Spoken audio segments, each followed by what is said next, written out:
Congratulations! You have officially made it through one of the biggest video game droughts in recorded history. October is here, with well over 10 games worth buying for the first time since March. Some of the biggest games of the year are making their debut in the next 31 days, along with a great collection of scary games to help celebrate Halloween. Let's check them out. The original Overwatch established the hero shooter subgenre, which has been copied mercilessly ever since. Now its sequel is finally here 6 years later with some major tweaks to the formula. Overwatch 2 is set to completely replace the original game while transitioning to a free-to-play model.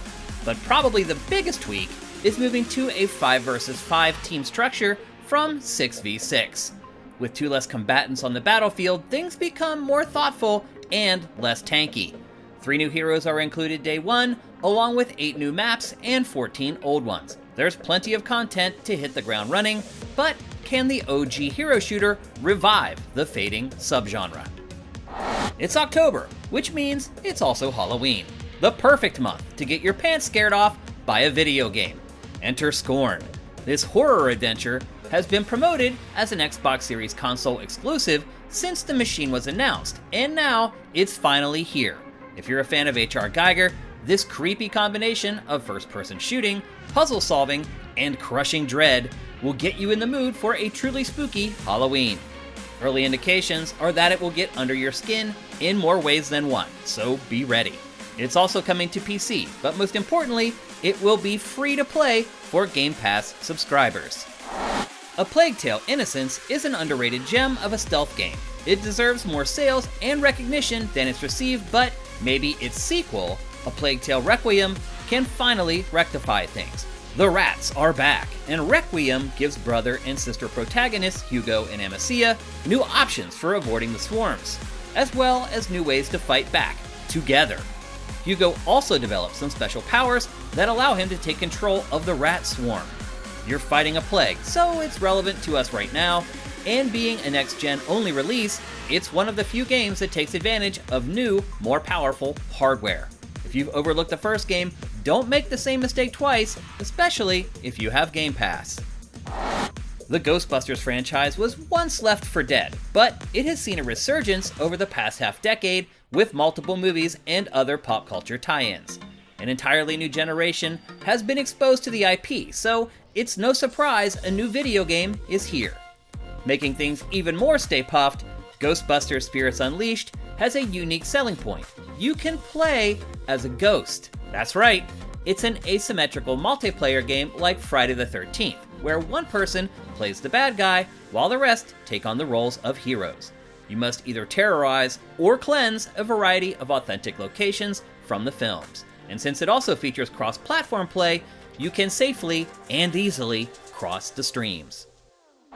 When Ubisoft first proposed combining its pratfalling comedy critters, the Rabbids, with Nintendo superstars, fans were perplexed. Was Nintendo making a mistake, giving Ubisoft carte blanche with some of its biggest characters?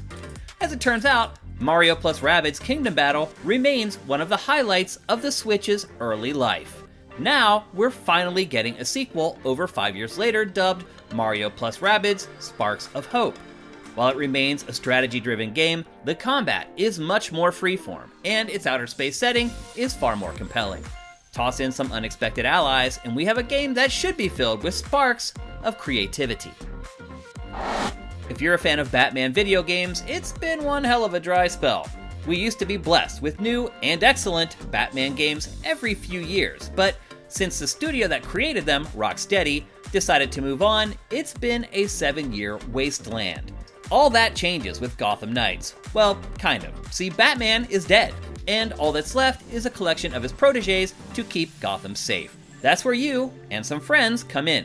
This cooperative-focused spin-off promises a deep combat system so players can work together in creative ways, and plenty of customization. Despite being in development for a long time, Warner Brothers has been very cagey about details, so we'll all be putting on our detective caps when it launches towards the end of the month. Borderlands 3 hasn't made the impact that its developer, Gearbox Software, expects. It's now 3 years later, and the game as a service has fizzled out, so the studio is reviving its story-driven take on the universe with new Tales from the Borderlands. This series is low on action, but high on story and choice. The first game has sold quite well since its release 8 years ago, so series viability and burnout aren't really a concern. This time, things are set just after the events of Borderlands 3. A trio of new characters tries to stop a weapon manufacturer from invading the planet Promethea. You play as all 3 characters with the hopes of finding a key to a vault holding untold riches. Former Telltale developers are working on it, so its branching plot is in capable hands. If you're a fan of JRPGs, Square Enix has been delivering over and over again this year. And the parade's not over just yet. Star Ocean: The Divine Force is the first entry in the action RPG franchise in over 6 years, and it shows. With all this time, its developers have managed to create the largest environments in series history and a brand new battle system that lets you control multiple party members. You can even fly. The new standalone story fuses science fiction and fantasy as it follows Raymond and Letitia as they attempt to save a planet under siege and recover one of Raymond's crewmates. There's a 2-hour demo available right now if you want to dip your toes in the ocean before diving in. October and witches go together like chocolate and peanut butter, so Bayonetta 3's release this month makes too much sense. Once again, you take control of the titular sorceress as she travels to the island of Thule to stop the evil homunculi and their leader, the Singularity, from destroying several worlds. The stakes are high, the hair is long, and the action is intense as you now have the ability to transform into gigantic kaiju to stomp out Bayonetta's foes. Bayonetta 2 for the Wii U has sold terribly since its launch in 2014, but with a much bigger installed base on Switch, the hopes are that this third game can save the franchise from disappearing for good. With Platinum Games at the helm, you can expect a deep combat system and unflinching, bizarre content synonymous with The Witch's prior brews. We don't blame you one bit for being skeptical of Call of Duty Modern Warfare 2 after last year's release, Call of Duty Vanguard. Uninspired and rote, it's one of the worst-selling Call of Duty games in years. The original Modern Warfare 2 is one of the best-selling ever, but don't be fooled, this is a new game and not a remaster or remake of the original. There's a lot at stake. Next year will be the first year without a new Call of Duty in over a decade, so this one needs to hit and have legs. The good news is that it appears to be comfort food gaming. It has the typical Michael Bay style campaign and an extensive online multiplayer suite, but nothing that really rocks the boat too much.